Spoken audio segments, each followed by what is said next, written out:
Hey everybody! So as you'll find out, doing this video is a major breakthrough for me. But here we go, for like the 20th time. I tried to do this in all different areas of my house and in my yard. And the yard led to Danny actually going and ordering me Adirondack chairs, so I guess bonus for me. But anyway, here we go. It's been about a year since I joined Rodan & Fields, a skincare company founded by the same doctors that created Proactiv.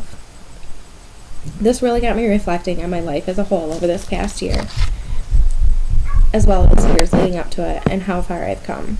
But this isn't really about Rodan & Fields. It's about a personal reflection of how my life as a whole has changed. So in the years leading up to now, I graduated from Lakeview High School, a small town school in Lakeview, Michigan.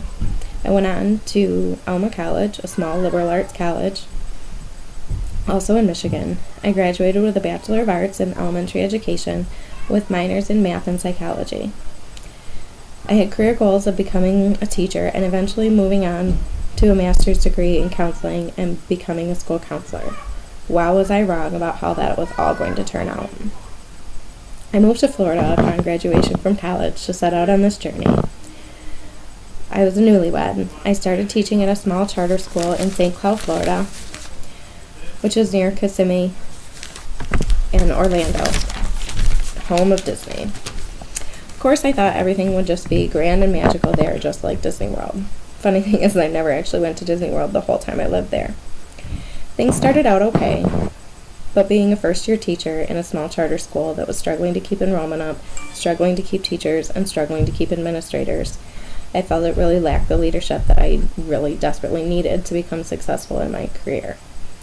I felt like I was drowning, and I could barely keep my head above water. I started hating my job. I started hating being away from home. I hated missing my friends and family so much, and home life was also a struggle. My husband at the time was struggling to find and keep steady work. I had debt from college. There was a higher cost of living down there. We were broke. Halfway through my third year, I received a phone call that changed everything. My dad was having some mobility issues and went in to get checked out, thinking maybe he'd had a small stroke or something, only to find out that he had abnormal masses in his brain. A few days after the phone call, I took off back to Michigan, telling my principal I would not be returning right away from Christmas break, and that I wasn't even sure when I was going to be back. My father ended up being diagnosed with stage 4 brain cancer and was given 3 to 6 months to live. I was devastated. I returned to Florida, but only to give my notice, turn in my resignation, pack up my apartment, and move home. My dad barely made it 3 months, and we lost him in 2007. A week later after he had passed away, I found out that I was pregnant with my first child, Isaac, who's now 8 years old. Despite the bad economy and a lack of jobs, we decided to stay in Michigan to be closer to family and friends as we became new parents. Again, we struggled financially. We both changed jobs several times. When things seemed to finally be turning around, when we both landed decent paying jobs with benefits, we had our second child, Bentley, who is almost 5. We bought a house, but then life struck again. My husband lost his job not long after I had just left mine to be home with my boys and started in-home daycare. This was kind of the final straw. We ended up separating and ended up getting a divorce just short of a year later. I did what I had to do during that time to support myself and my boys. I bartended for a while to make ends meet. This was really hard. I had to work till 3 a.m., get up the next morning to get Isaac to school, play with a toddler all day, try to fit in a nap, and return to work by 5. I also really struggled with the inconsistency in my ex's home life when he had the boys. So I decided I really needed to make a change to stabilize my home and make my schedule more stable for the boys. I finally landed a job with the state of Michigan, and at about the same time, I reconnected with my high school sweetheart, Danny. He's right up there. Later that year, the boys and I moved into Danny's childhood home, which he had just purchased. We started building our new non-traditional family, and life was grand, or sort of anyway. This came with new challenges, obstacles. Building the Insta family for Danny, who had no kids before that. And after childcare and my commute, I was still making little to no money, even with my good job with the state. I was also living farther away from my ex, which meant custody changes and battles on that front. I left my job with the state after only 6 months. I started substitute teaching again from time to time to make a little extra income on the side. That's when my friend Lee first approached me about her new business venture with Rodan and Fields. I remember specifically telling her, I don't really get into that kind of thing, but because it's you and I love you, I'll listen, I'll hear you out. Lee's from Michigan also, but we actually met in Florida in 2005 when she started teaching at the same school that I was working at. We hit it off right from the start, and even though we didn't keep in super close contact after I moved back to Michigan, every time we got a chance to catch up, it felt like we were picking up right where we left off. After a few months of talking to her about Rodan and Fields, I finally bit the bullet and jumped in with both feet. Why did I do this? I ask myself that question actually every day. Well, several reasons I did this. I did it for my kids. I did it for my family. I did it to try something new and totally different from anything I'd ever done. I wanted to contribute to our household financially, since the income from Danny's garage store business was supporting all of us, even though, really, the boys and I were not his responsibility to support. I appreciate him for this every day that he stepped up to the plate to support us.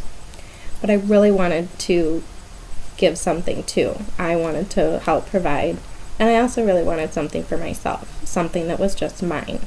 Something that I could maybe go to the mall, get something for myself, get a pedicure, get my nails done, whatever it might be, something that was just mine without having to feel guilty about it. Again, this was because he made all the household income at that time.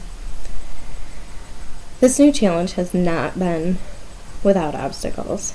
This is not a get-rich-quick scheme by any means. You really do have to put some effort into it. I still live in the same house. It's a small manufactured home on a country, 2 acres. We have a nice big yard for the kids to play in, but we definitely don't live high on the horse. And I haven't bought that mansion next door yet. Rodan Fields is relatively new. So in my small town, actually village of Sheridan, Michigan, nobody had ever even really heard of it.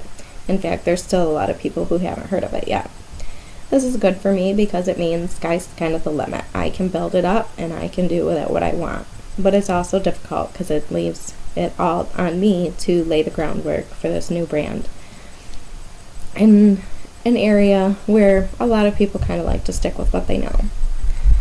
My personal life also continued to offer obstacles like custody battles and issues, dealing with some behavioral issues with my son, and at the same time we were continuing to build and adjust to our new non-traditional family, and that took a lot of my time and energy. I also started taking on office management duties for Danny's garage door business at the same time and continued to take over more and more of these responsibilities all the time. I'm still figuring out this balancing act and how to juggle the Alexander Garage Doors and Openers business, my Rodan and Fields business, the kids, and my mommy duties, maintaining the house, maintaining Danny and I's relationship. The biggest obstacle, however, has really been myself. Yeah, just me. Getting over my own insecurities, really putting myself out there. I still really struggle with this, which is what makes doing this video so difficult.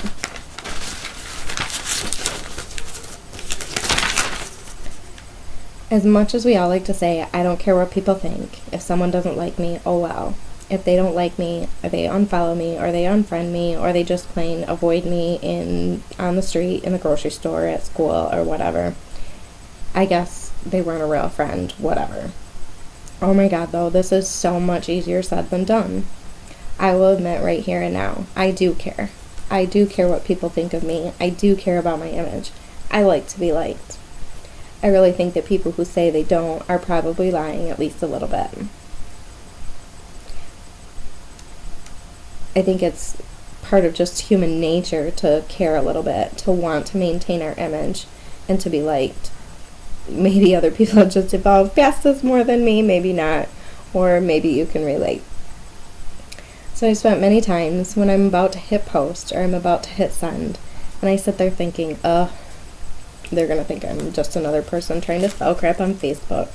They're probably going to be annoyed by me and just start ignoring me. I hate this. Why did I do this? I don't know if I can do this, etc. Sometimes, though, I just have to close my eyes and click the mouse. Guess what, though? Pretty sure most of my actual friends are still my friends.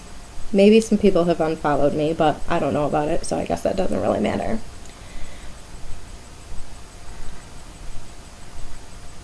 And really, my friends and fellow moms at school and people around town still greet me politely, just like they always have.